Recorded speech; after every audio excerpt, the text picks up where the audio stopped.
आप सभी बंधुओं को सादर नमस्कार। बंधुओं, अभी देश एक विकट परिस्थिति कोविड-19 महामारी से गुजर रही है।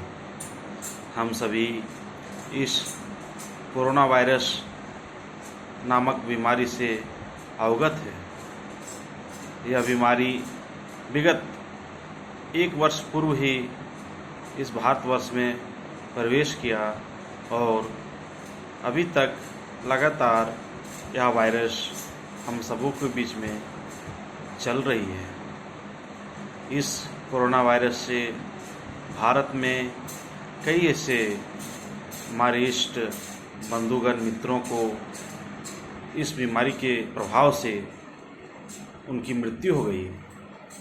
बंधुओं, यह वायरस इतना विषैला है कि इनके संपर्क मात्र आने से यह विषाणु हमारी जान माल की नुकसान करती है और यह अन्य व्यक्तियों में भी प्रवेश करती है।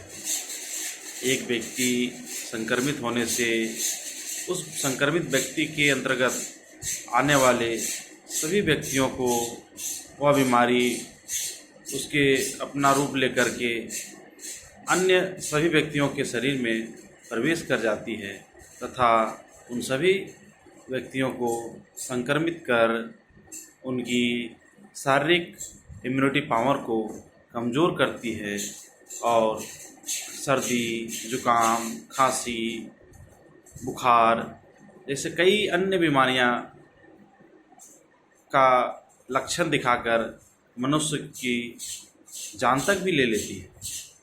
अतः इस कोरोना काल के विकट परिस्थिति में हम सभी सजग और सुरक्षित रहने का प्रयास करें। वर्तमान में हम सभी देख रहे होंगे कि पूरा देश, भारत इस बीमारी से जूझ रहा है। भारत की सरकारी तंत्र, उसकी व्यवस्थाएं, भारत के लोकप्रिय प्रधानमंत्री श्री नरेंद्र मोदी जी के नेतृत्व में यह पहल किया जा रहा है तथा इस बीमारी को निपटने के लिए उपयुक्त कदम भी उठाया जा रहा है। बंधुओं, यह बीमारी इतना घातक है कि व्यक्तियों के अंदर प्रवेश करके अन्य सभी और जगहों से आए हुए लोगों तथा मित्र बंधुगण को भी नुकसान पहुंचाती है। इसलिए ज़रूरी है अभी इस कोरोना काल में हम सभी अपने घरों में रह कर के इस समय का सदुपयोग कर सकते हैं। सरकार द्वारा लगाए गए लॉकडाउन का जो मानक है, उसका टर्म एंड कंडीशंस है, नियम एवं शर्तें हैं, उन सबों का पालन करके हम सभी अपने घरों में कैद होकर के लॉकडाउन का पालन करें और सरकार की सारे नियमों को स्वयं अपने अनुशासन में लाएं। बंधुओं, ऐसा करने से ये सारे कोरोना का जो चैन है वो टूटेगा और हम सभी इस भयानक बीमारी से बाहर निकलेंगे और हम जीतेंगे। वर्तमान परिदृश्य में लॉकडाउन की परिस्थिति में हम सभी समय का सदुपयोग करके समय के सही मूल्यों को समझते हुए हम इस समय को अपने जीवन में आत्मसात कर सकते हैं। घर में परिवार के साथ रह करके उनको समय देते हुए हम सभी उनके साथ अधिक समय देने का प्रयास करें तथा घर में आपसी सामंजस्य बना करके नई नई चीज़, नई नई कामकाज, नए नए बच्चों के साथ पढ़ाई, नई उसके साथ कोई योजना तथा बाकी शेष कार्यों को हम सभी इस समय का सदुपयोग करके उसका निर्वहन कर सकते हैं। घर में अन्य कार्यों के लिए समय नहीं निकलता है, किंतु वर्तमान समय में बहुत सारे घरेलू कामकाज को हम अभी निष्पादन कर सकते हैं। वर्तमान में हम सभी बंधु एक दूसरे का स्वास्थ्य हेतु हालचाल लेते रहें तथा उनकी जानकारी के लिए, उनका कुशल क्षेम पूछने के लिए, उनके रोगों से रोकथाम के लिए उचित परामर्श तथा संवाद कर वार्ता करते रहें। इस समय देश इस कालजयी परिस्थिति में है, किंतु हम सभी लोग सजग रह करके हम इस बीमारी से जीत सकते हैं। इस बीमारी ऐसा चीज़ है कि इसके संक्रमण में आ जाने से हम इसके खतरे को टाल नहीं सकते।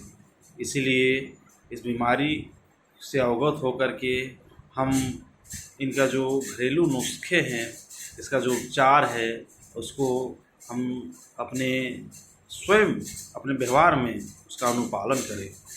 जैसे हमारे वैदिक पौराणिक समय में ही कहा गया था, हमारे ऋषियों, हमारे मनीषियों ने कहा है कि हाथ धो कर के खाएं। कभी भी हम बिना हाथ धोए नहीं खाएं। हाथ को बार बार सैनिटाइज करें, ग्लव्स पहने, मास्क लगाएं तथा पीपीई किट पहन करके बाहर जाने के प्रयास करें।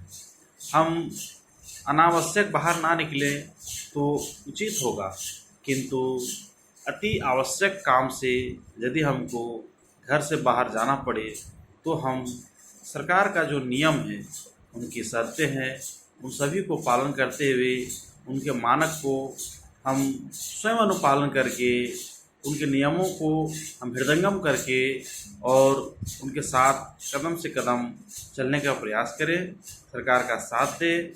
हम इस कोरोना महामारी से ज़रूर जीतेंगे। इस कोरोना महामारी से जीतने के लिए अभी कुछ दिन पूर्व राष्ट्रीय स्वयंसेवक संघ के अखिल भारतीय का अधिकारी की तरफ से यह सूची जारी किया गया था कि इस महामारी में लोगों का मन नकारात्मक विचारों से भर गया है। उन कलुष भाव को मिटाने के लिए, उसमें सकारात्मक परिवर्तन करने के लिए उन्होंने पॉजिटिविटी अनलिमिटेड हम जीतेंगे कार्यक्रम का आयोजन किया। यह पॉजिटिविटी अनलिमिटेड कार्यक्रम के माध्यम से लोगों में नकारात्मक भाव जो भरे पड़े थे, उनको सकारात्मक ऊर्जा में गमन कराने का प्रयास किया गया तथा उनकी नकारात्मकता को एक तरह से उनके मन से निकालने का प्रयास कर अनेक ऋषियों, प्रबुद्ध जनों, संतों ने अपना उद्गार प्रस्तुत कर हमारी सोच को सकारात्मक दिशा में गमन कराने के लिए उन्होंने एक पहल किया और उन पहल के उपरांत हम सबों ने उनके आशीर्वचन को सुना। बंधुओं, हम उनकी सकारात्मक पहल को अपने व्यवहार में उतारते हुए उनका पालन अवश्य करें तथा अभी रिक्त समय में हम योगाभ्यास द्वारा अपने रोग प्रतिरोधक क्षमता को भी बढ़ा सकते हैं और उसके साथ साथ योग प्राणायाम इत्यादि करते हुए हम अपने पुस्तक को अध्ययन करके, स्वाध्याय करके, उनकी रुचि प्रकृति के अनुसार हम उस पुस्तक को पढ़ करके अपना ज्ञान बढ़ा सकते हैं तथा इतिहास के विषय और भूगोल के विषय, साहित्य, अनेक उपन्यास की जानकारी हम प्राप्त कर सकते हैं। यह हमारे लिए एक वरदान है। समय का सदुपयोग करते हुए हम सभी इन सब बातों को ध्यान में रखकर हम इस लॉकडाउन में अपना एक अच्छा पहल करके, समय का ठीक समायोजन करके हम इस कालजयी परिस्थिति में विजय हो सकेंगे। यही शेष शुभकामना के साथ आप सबों का बहुत बहुत धन्यवाद। भारत माता की जय। वंदे मातरम।